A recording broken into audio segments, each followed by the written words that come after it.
இன்றைய நிகழ்ச்சியில நம்ம பார்க்க போற மகான் வியாசராஜர். 732 இடங்கள்ல ஆஞ்சநேயர் விக்கிரகத்தை பிரதிஷ்டை பண்ணவர். 732 ஆஞ்சநேயர் விக்கிரகங்கள் நினைச்சு பார்க்க முடியுமா? இவர் பல இடங்கள்ல, தமிழ்நாட்டில் நிறைய இருக்கு, கர்நாடகாவில் இருக்கு, ஆந்திராவில் இருக்கு. இவர் பிரதிஷ்டை பண்ணின ஆஞ்சநேயர். இவர் எங்க பிறந்தார்னா மைசூர் மாவட்டம். மைசூர்ல காவிரி கரை ஓரமாக பன்னூர் அப்படின்னு ஒரு கிராமம். இந்த கிராமத்துல ராமாச்சாரியார் சீத்தம்மை இந்த தம்பதிக்கு மகனாக பிறந்தார். மகான்களுடைய தொடர்பு சின்ன காலத்திலேயே, சின்ன வயசிலேயே இவருக்கு ஏற்பட்டது. மகான்களுடைய தொடர்பு பல மகான்களால் வளர்க்கப்பட்டவர் யாரு? வியாசராஜர். வியாசராஜருடைய அடுத்த ஒரு அவதாரம் தான் மகான் ஸ்ரீ ராகவேந்திரர். நல்ல கவனிங்க, ராகவேந்திரர் அதற்கு முந்தைய பிறவிகள்ல ஒரு பிறவியில வியாசராஜரா இருந்திருக்கார். வியாசராஜர் தான் ராகவேந்திரரா பிறந்தார். பிரகலாதர் தான் வியாசராஜர். நிறைய இருக்கு இதுல. அப்படின்னா வியாசராஜரை பத்தி நம்ம ஓரளவு தெரிஞ்சுக்க முடியும். இந்த மகான் காலத்துல இவருடைய சமாதி எங்க இருக்கு அப்படின்னா நவ பிருந்தாவனம்னு சொல்லுவோம். ஹம்பிக்கு பக்கத்துல நவ பிருந்தாவனம். கர்நாடக மாநிலத்துல ஹம்பிங்கிறது ரொம்ப முக்கியமான இடம்.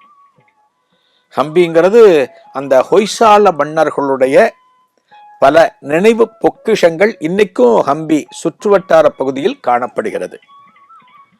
அந்த ஹம்பிக்கு பக்கத்துல நவ பிருந்தாவனத்துல தான் இவருடைய சமாதி காணப்படுகிறது. நவ பிருந்தாவனம் 9 மகான்களுடைய சமாதி ஒரே இடத்துல இருக்கு. அங்கதான் இவருடைய சமாதி காணப்படுகிறது. அந்த காலத்துல 6 மன்னர்களுக்கு ராஜகுருவாக காணப்பட்டார். நரசிம்ம பூபாலன். யாரு நரசிம்ம பூபாலன் அப்படின்னா அந்த கர்நாடக பகுதிகளை ஆண்ட சாளுக்கிய மன்னர்கள் முக்கியமானவர். அப்புறம் கிருஷ்ணதேவராயர். இப்படி பல மன்னர்களுக்கு ராஜகுருவாக விளங்கியவர் வியாசராஜர். ஒரு ராஜகுருங்கிற ஒரு பதவி சாதாரணமானது கிடையாது. ஒரு பெரிய ஒரு ராஜா கிட்ட ஆலோசனை சொல்லக்கூடிய ஒரு மந்திரியாக, ஒரு அமைச்சராக இருக்கிறதுங்கிறது சாதாரணமான உத்தியோகம் கிடையாது. தராதரம் பார்த்து, அனுபவம் பார்த்து, இவரால இவற்றையெல்லாம் நிர்வகிக்க முடியுமான்னு பார்த்து கொடுக்கக்கூடிய பதவிதான் ராஜகுரு. அந்த ராஜகுருவா இருந்திருக்கார். அந்த ராஜகுருவாக இருக்கிற போது பல மன்னர்களது பிரச்சனைகளை தீர்த்து வச்சிருக்கார். அவர்களுக்கு என்னெல்லாம் பிரச்சனை வருமோ, ஒரு ராஜா அப்படின்னா சாதாரணம் இல்லை, நிறைய பிரச்சனைகள் வரும். போர் சம்பந்தமான அச்சுறுத்தல்கள் வரும், மக்கள் கிட்டேந்து ஏதான ஒரு பிரச்சனைகள் வரும், தீர்க்க முடியாத சிக்கல்கள் எவ்வளவோ வரும். அப்பெல்லாம் அந்த மன்னர்களால ஒரு தீர்வை எட்ட முடியாது. அப்ப யார அணுகுவாங்க? ராஜகுரு. அவர்தான் முக்கியம். இந்த ராஜகுருட்ட போயாச்சுன்னா இறையருள் பெற்ற அந்த ராஜகுருவால ஒரு நல்ல தீர்வை சொல்ல முடியும். இந்த நரசிம்ம பூபாலன் சொன்ன பார்த்தீங்களா, சாளுக்கிய மன்னன் சொன்ன பார்த்தீங்களா, அந்த நரசிம்ம பூபாலனுக்கு ஒரு தடவை ஒரு பெரிய ஒரு கொடைச்சல், ஒரு பிரச்சனை. தன்னோட அரசவையில இருக்கான். இந்த பிரச்சனையை எப்படி தீர்க்கிறது, இந்த பிரச்சனைக்கு எப்படி ஒரு முடிவு கட்டுவது அப்படிங்கிற ஒரு கவலை. ஒரு ராஜானா பிரச்சனை இல்லாம இல்லைன்னு சொன்ன, பிரச்சனை வந்துகிட்டே இருக்கும், ஒன்னு ஒன்னையும் தீர்க்கணும். ஒரு பிரச்சனை வந்தாச்சு. என்ன பிரச்சனை? எல்லை பிரச்சனை. எல்லை பிரச்சனை. இன்னைக்கு பாருங்க, ஒரு சாதாரண 2 வீடு நம்ம இருக்கோம், பக்கத்து வீட்டுல ஒருத்தர் இருக்காருனாலே நமக்குள்ள எல்லை பிரச்சனை வருது. நீ உங்க வீட்டை 2 கல்லு தள்ளி இங்க கட்டிட்ட, எவ்வளவு வருது. 2 ஊர்களுக்கு நடுப்புற இருக்கிற ஒரு எல்லை பிரச்சனை இந்த நரசிம்ம பூபாலனை மிகவும் வாட்டி எடுத்தது. எல்லை பிரச்சனைங்கிறது சாதாரணம் அல்ல. இன்னைக்கு நம்ம பார்க்கிறோம், 2 நாட்டுக்கு நடுப்புற இருக்கிற எல்லையினால வரக்கூடிய போர்கள் எவ்வளவோ பார்க்கிறோம். ஒரு வீட்டில் ஆரம்பிச்சு ஒரு நாடு வரைக்கும் பார்த்தோம் அப்படின்னா பார்டர் அப்படிங்கிறது சாதாரணம் அல்ல, பெரிய இஷ்யூ அது. அந்த காலத்துல இருந்திருக்கு. எங்கன்னா ஸ்ரீரங்கம், திருவானைக்காவல். ஸ்ரீரங்கம், திருவானைக்காவல், இந்த 2 ஊர் இருக்கும். திருச்சி கிட்ட நமக்கு தெரியும். இந்த 2 ஊருக்கும் எல்லை எது? இப்ப திருவானைக்காவல் அப்படின்னா திருவானைக்காவலுடைய எல்லை இதுதான் அப்படின்னு தீர்மானிக்கணும். இதை தாண்டியாச்சுன்னா ஸ்ரீரங்கத்தினுடைய எல்லை. இதுல பிரச்சனையாச்சு. இந்த ராஜாவுடைய பகுதி தான் இதெல்லாம். இந்த காலத்துல இந்த ராஜா தான், நரசிம்ம பூபாலன் தான் தீர்த்து வைக்கணும். எத்தனையோ முறை பேச்சுவார்த்தைகள் நடத்தியாச்சு.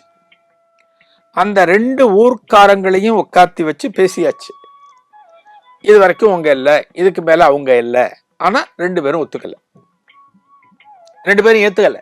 இல்ல இல்ல, நாங்க ஏத்துக்க மாட்டோம், எங்க எல்லைய தப்பா தீர்மானிக்கிறீங்க, இன்னும் கொஞ்சம் தள்ளி வரும். இது போல பேச்சுவார்த்தை போயிட்டே இருக்கு. ராஜா எவ்வளவோ பண்ணி பார்க்கறான், தீர்வு எட்டல. இந்த பிரச்சனை பெருசாயிட்டு இருக்கு. இந்த எல்லை பிரச்சனை, திருவானைக்காவல் ஸ்ரீரங்கம் எல்லையை தீர்மானிக்கிறது பெருசாயிட்டே இருக்கு பிரச்சனை. இந்த கவலையில நரசிம்ம பூபாலன் இருக்கிறப்ப இந்த அரசாங்கத்தினுடைய சேவகன் உள்ள ஓடி வரான், ராஜா கிட்ட வரான். மன்னரே அப்படிங்கிறான். என்னப்பா, என்ன விஷயம்? வியாசராஜர் வந்து கொண்டிருக்கிறார். வியாசராஜர் வந்து கொண்டிருக்கிறான்னு சொன்ன உடனே அத்தனை சந்தோஷம். அது வரைக்கும் இருந்த கவலை நரசிம்ம பூபாலன் முகத்தில் இருந்து மறைந்து புன்னகை காணப்படுகிறது, ஒரு பரவசம் காணப்படுகிறது. எழுந்து அரண்மனைக்கு வெளியே செல்கிறான். வியாசராஜரை வரவேற்கிறார். அவரை வரவேற்று அரண்மனைக்குள்ள கூட்டிட்டு போய் தனக்கு சமமான ஒரு ஆசனத்தில் அவரை அமர்த்தி வைத்து, வரவேண்டும், தாங்கள் வருவதற்கு நான் என்ன பாக்கியம் செய்திருக்கிறோனோ அப்படின்னு சொல்லிட்டு அவருக்கு நமஸ்காரம் பண்றான். வியாசராஜர் சொல்ற, அப்பா ரொம்ப சந்தோஷம்ப்பா, ஆனா உன்னுடைய முகத்தை பார்த்தா ஏதோ கவலையாக இருப்பது போல் காணப்படுகிறது, என்ன விஷயம்னு தெரிஞ்சுக்கலாமா அப்படின்னு கேட்கிற. ஒரு மகானுக்கு தெரியாத, ஒருத்தர் சிரிச்ச மாதிரி இருந்தாலுமே இவனுக்குள்ள எவ்வளவு கவலைகளை வச்சுட்டு அந்த கவலையெல்லாம் மறைக்கிறதுக்காக இப்படி சிரிக்கிறாங்கிறது நம்மளால அவ்வளவா புரிஞ்சுக்க முடியாது. நம்ம கிட்ட இருக்கிற இன்னைக்கு பெரிய மைனஸ், மனிதர்கள்ட்ட இருக்கிற பெரிய குறை என்ன அப்படின்னா, எதிராளியுடைய மனசை நம்மால படிக்க முடியாது. நம்ம நண்பன்னு நினைச்சு ஒருத்தவங்க கூட பழகிட்டு இருப்போம், பேசிக்கிட்டு இருப்போம், நமது அந்தரங்கங்கள் எல்லாவற்றையும் சொல்லுவோம். ஆனா அவன் தான் நமக்கு எதிரிங்கிறது நமக்கு தெரியாது. அவன் நம்ம கூட இருந்தே நம்மளை எந்த காலத்துல கவுக்கலான்னு பார்க்கிற ஒரு துரோகின்னு நமக்கு தெரியாது. அதே போல ஒருத்தரை நம்ம கெட்டவன் நினைப்போம், ஆனா அவன் தான் நமக்கு உண்மையான நண்பனாக இருப்பான். வாழ்க்கையில் எவ்வளவோ முரண்பாடுகள் உண்டு. நம்மால மனுஷங்களை படிக்க முடியாது, ஆனால் மகான்களால படிக்க முடியும். பாமினி அரசர்களோடு, உக்கல் அரசர்களோடு ஒரு போர் மூழ்வதாக சந்தர்ப்பங்கள் வந்தபோது வியாசராஜருடைய அறிவுரையின் பேர்ல தான் எல்லாமே தவிர்க்கப்பட்டது. எந்த விதமான பிரச்சனையும் இல்லாமல் முடிஞ்சது. அதே போல பண்டரிபுரத்துல விட்டலன் விக்கிரகத்தை அந்நியர்கள் களவாட வந்தபோது அந்த விக்கிரகத்தை எடுத்து பத்திரமாக ஒரு இடத்துல பாதுகாத்து வைத்து, குறிப்பிட்ட காலத்திற்கு பிறகு, அதாவது அச்சுறுத்தல்கள் அனைத்தும் அகன்ற பிறகு திரும்ப பண்டரிபுரம் கோயில போய் வச்சதும் இதே மன்னன். யாருடைய அறிவுரை? வியாசராஜருடைய அறிவுரை. அவர் தான் பல விஷயங்களை காப்பாற்றி இருக்க. ராஜகுருன்னு சும்மா இல்லை, அட்வைஸ் கொடுக்கணும், கரெக்டான அட்வைஸ் கொடுக்கணும். இப்ப சொல்றான் யாரு? ராஜா சொல்றான், எல்லை பிரச்சனை, திருவானைக்காவலுக்கும் ஸ்ரீரங்கத்துக்கும் எல்லையை தீர்மானிக்கிறதா பிரச்சனைன்னு சொன்னோன்னே, நான் தான் வந்துட்டேனப்பா, நான் தீர்த்து வைக்கிறேன், நாளைக்கே நம்ம ஸ்ரீரங்கம் போறதுக்கு நீ ஏற்பாடு பண்ணு, அவ்வளவுதான் சொல்லிட்டு. நாளைக்கு ஸ்ரீரங்கத்துல இருக்கணும், நீ ஏற்பாடு பண்ணு, பிரச்சனை தீர்த்துடலாம் அப்படின்ட்டு. சரின்னு சொல்லிட்டு ராஜா ஏற்பாடு பண்ணார். யாரு? நரசிம்ம பூபாலன். அடுத்த நாள் காத்தால ஸ்ரீரங்கம் வந்தாச்சு. யாரு? சாளுக்கிய மன்னன் நரசிம்ம பூபாலன், வியாசராஜர், சேனைகள் எல்லாம் வந்தாச்சு. தகவல் கொடுத்து 2 ஊரோட ஆட்களும் வந்தாச்சு. ஸ்ரீரங்கத்திலிருந்து முக்கியஸ்தர்கள், திருவானைக்காவலிருந்து முக்கியஸ்தர்கள் வந்தாச்சு. ஸ்ரீரங்கத்துல கோவில்ல இருக்காங்க. கோவில்ல வியாசராஜர் இருக்கார். வியாசராஜர் என்ன பண்றார்? ஸ்ரீரங்கம் கோவில்ல இருந்து கொண்டு இந்த 2 பிரிவினர்களிடமும் பேசுகிறார். இந்த எல்லை பிரச்சனை எப்படி தீர்க்கலாம் அப்படிங்கிறது போல பேசுகிறார். இவர் பேசினாலுமே ஒரு தீர்வு, ஒரு முடிவு எட்டப்படவில்லை. ஒரு முடிவு கிடைக்கல. எந்த முடிவுக்கும் அவங்க சமாதானம் ஆகல. இல்ல நாங்க இதை ஏத்துக்க மாட்டோம், இல்ல நாங்களும் இதை ஏத்துக்க மாட்டோம் அப்படின்னு 2 ஊர்க்காரர்களும் பிரச்சனை பண்றாங்க. கடைசியில வியாசராஜர் ஒரு ஐடியா சொல்றார். என்ன சொல்றாரு தெரியுமா? சரி, இப்ப பேச்சுவார்த்தையில ஒரு தீர்வு எட்டப்படவில்லை, நீங்களும் ஏத்துக்கல இவங்களும் ஏத்துக்கல. நான் ஒரே ஒரு உபாயம் சொல்றேன். இந்த உபாயத்திற்கு நீங்கள் கட்டுப்பட்டால் இந்த எல்லையை நம்மால தீர்மானித்து விட முடியும். நான் சொல்ற உபாயத்துக்கு நீங்க கட்டுப்படணும். இந்த எல்லையை ஃபைனலைஸ் பண்ணிடலாம், தீர்மானிச்சு விடலாம். சரியானு கேட்கிறேன். ராஜா நரசிம்ம பூபாலன் அனைத்தையும் பார்த்து கொண்டிருக்கிறான். ஏன்னா இவர் வந்தாச்சுன்னா எப்படியும் ஒரு தீர்வு கிடைச்சிடும். ஏன்னா ஒரு எல்லை பிரச்சனைங்கிறது சாதாரணம் அல்ல, நாளைக்கு அப்படியே பெருசாயிட்டே இருக்கும். அதை நிரந்தரமாக தீர்த்து விட வேண்டும். அதுதான் ராஜாவும் இங்க வந்திருக்கான். 2 ஊர் மக்களும் இருக்காங்க. சொன்ன உடனே 2 ஊர் மக்களும், திருவானைக்காவல் வாசிகளும் ஸ்ரீரங்கத்து வாசிகளும், சரி நீங்க என்ன சொல்றீங்களோ அதுக்கு நாங்க தயார், நீங்க என்ன முடிவெடுக்கிறீங்களோ அதற்கு நாங்கள் உடன்படுகிறோம், எப்படி அப்படின்னு கேட்கிறாங்க.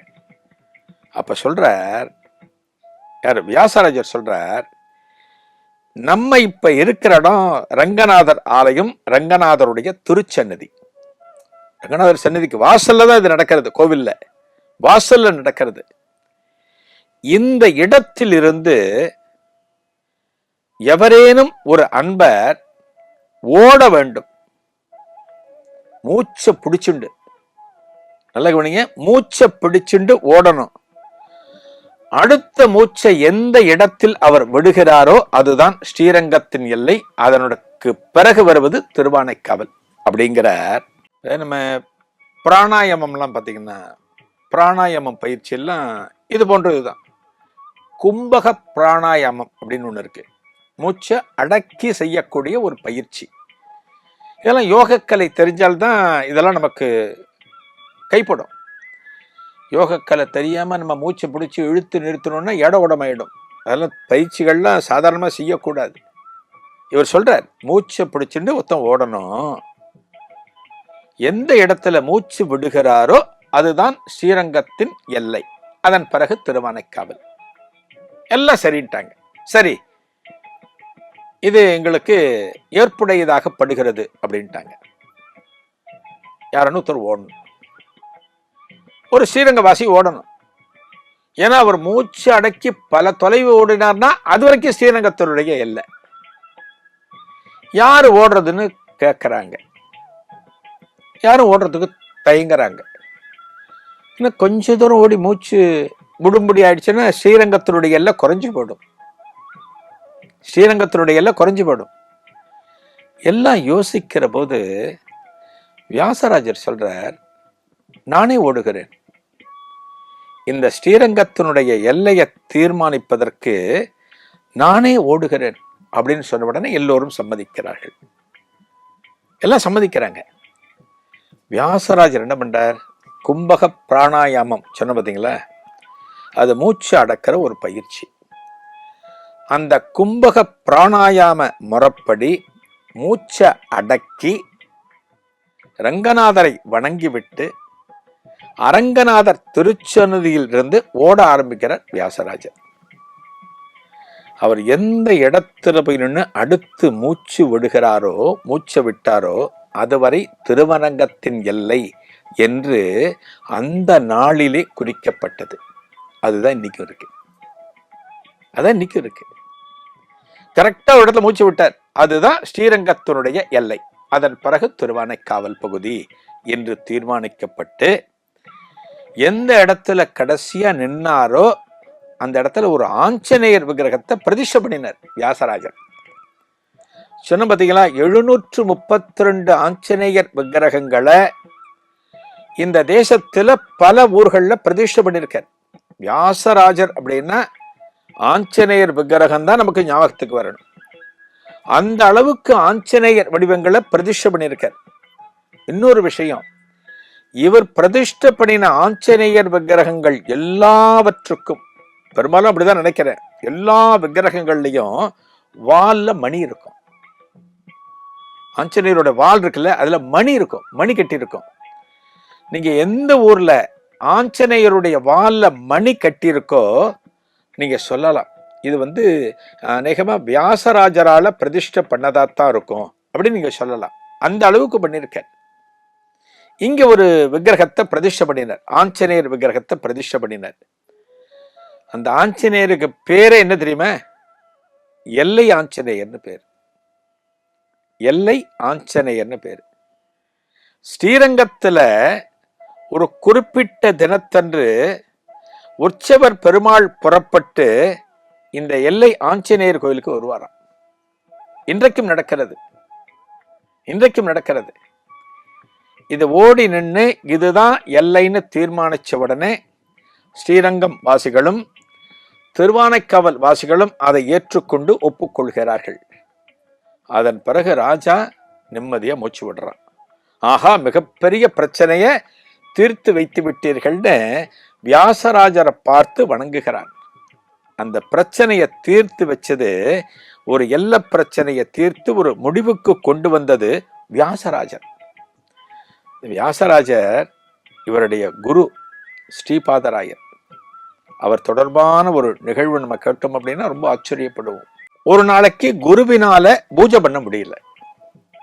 ஒரு குரு அப்படின்னா பூஜா விக்கிரகங்கள்லாம் இருக்கும்.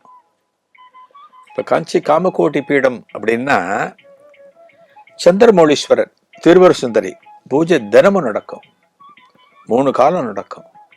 பூஜை பண்ணணும், அந்த பீடத்தில் இருக்கிற ஆச்சாரியர்கள் பூஜை பண்ணணும். சந்திரமௌலீஸ்வரர் பூஜை ரொம்ப பிரசித்தமான பூஜை. காஞ்சி மடத்துல அந்த மடாதிபதிகள், பீடாதிபதிகள் நடத்துகிற பூஜை அத்தனை விசேஷமானது. அதை தரிசனம் பண்றதுங்கிறதெல்லாம் பெரிய கொடுப்பினது. அது போல இங்க பாத்தீங்கன்னா வியாசராஜருடைய குரு ஸ்ரீபாதராஜர் நடத்துற பூஜை அவ்வளவு விசேஷமானது. அவர் பூஜா விக்கிரகங்கள்லாம் இருக்கும், சாலக்கிராமம் விக்கிரகங்கள் எல்லாமே உண்டு. சின்ன சின்ன பெட்டிகள்ல வச்சிருப்பாங்க. ஒரு நாளைக்கு அவரால் பண்ண முடியல. அப்ப என்ன சொல்றார்? வியாசராஜர் அந்த பூஜையை பண்ண சொல்றார். இப்பேற்பட்ட வாய்ப்பு பாருங்க, குருநாதர் பண்ண சொல்றார். இந்த குருநாதர் பண்ற இடத்துல உட்கார்ந்து பூஜை பண்றதுங்கிறது அத்தனை சாதாரண விஷயம் இல்லை. வியாசராஜர் அந்த பீடத்துல உட்கார்ந்து அந்த பூஜை பண்றதுக்கு உட்கார்ற. குருநாதர் தனக்கு கொடுத்த இந்த அற்புதமான ஒரு வாய்ப்பை நினைச்சு சந்தோஷப்படுறார், பெருமிதப்படுறார். இந்த பூஜா பெட்டிகள் இருக்கு பார்த்தீங்களா, அதுல இருக்கிற சால கிராமங்கள், இன்ன பிற கற்கள், விக்கிரகங்கள் எல்லாவற்றையும் எடுத்து வைக்கிறார். ஏன்னா அதுக்கெல்லாம் அபிஷேகம் பண்ணணும், அதுதான் பூஜை அப்படிங்கிறது. எல்லாத்தையும் எடுத்து வைக்கணும், எல்லாத்தையும் எடுத்து வைக்கிறார். எடுத்து வச்சு அபிஷேகம் பண்ற. அதுல அந்த அபிஷேகம் பண்றதுக்கு முன்னாடி ஒரு குறிப்பிட்ட பெட்டி இருக்கு பாத்தீங்களா, அந்த பெட்டியை திறக்க முடியலையா. ஏன்னா அதற்குள்ள விக்கிரகம் ஒண்ணு இருக்கு, அது திறக்க முடியல. என்னென்னவோ பண்ணி பார்க்கிறார். அப்புறம் குருநாதர் மனசுக்குள்ள தியானம் பண்ணி அந்த பெட்டியை திறக்கிறார். வேணுகோபால சுவாமி, வேணுகோபால சுவாமி விக்கிரகம். அதையும் வச்சுதான் அபிஷேகங்கள், இன்ன பிற ஆராதனைகள் எல்லாவற்றையும் நடத்துகிறார். இந்த வேணுகோபால சுவாமி விக்கிரகம் அபிஷேகம் பண்றார் இல்லையா, அந்த அபிஷேக திரவியங்களை ஊற்றுகிற போது, அபிஷேகம் செய்கிற போது அந்த வேணுகோபால சுவாமி ஆனந்தமாக நடனம் ஆடுகிறாராம். எங்கேயானு பார்த்திருக்கீங்களா? ஒரு விக்கிரகம், அபிஷேகம் பண்ற விக்கிரகம் அபிஷேகம் பண்ணுகிற போது நடனம் ஆடுகிறதா. இப்ப நம்ம வீட்டுல ஒரு குழந்தைய குளிப்பாட்டுறோம், ஒரு 8 மாசம் 9 மாசம் ஒரு வயசு குழந்தைய குளிப்பாட்டுறோம் அப்படின்னா அந்த குழந்தைக்கு மேல தண்ணி ஊத்துற போது கைகள்லாம் ஆட்டும், அதெல்லாம் நம்ம ரசிப்போம். இந்த வேணுகோபால சுவாமிக்கு அபிஷேகம் செய்கிற போது அந்த விக்கிரகம் நடனம் ஆடுகிறது. அந்த காட்சியை பார்க்கிறார் வியாசராஜர். எவ்வளவு பெரிய கொடுப்பினை அப்படின்னா என்ன அர்த்தம்? நீ செய்கிற அபிஷேகங்களை, நீ செய்கிற பூஜைகளை நான் ஏற்றுக்கொண்டு நான் பரவசமாக காணப்படுகிறேன். யார்? வேணுகோபால சுவாமி, பகவான் கிருஷ்ணன் சொல்றான். அதான் அதனுடைய அர்த்தம். இது பண்ணிட்டு இருக்கிற போது குருநாதர் வருகிறார்.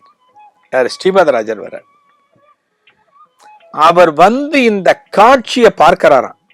நடனம் ஆடிட்டு இருக்கார் இல்லையா, அபிஷேகம் செய்கிற போது அவருக்கு அபிஷேகம் பண்ணிட்டே இருக்கார் வியாசராஜர். அந்த காட்சியை பார்க்கிறார் குருநாதர். ஸ்ரீபாதராஜர் பார்க்கிற போது எந்த பொசிஷன்ல காலை தூக்கி நின்னாரோ, நடன நிலையில் காணப்பட்டாரோ அப்படியே நின்றுட்டாராம் வேணுகோபால சுவாமி. அப்படியே நிறுத்திட்டு இன்னைக்கும் அந்த விக்கிரகம் அதே நிலையில் இருக்கு. எப்படி? ஸ்ரீபாதராஜர் எதை கடைசியா பார்த்தாரோ அதே ஸ்டைல் அப்படியே நின்று போச்சான்.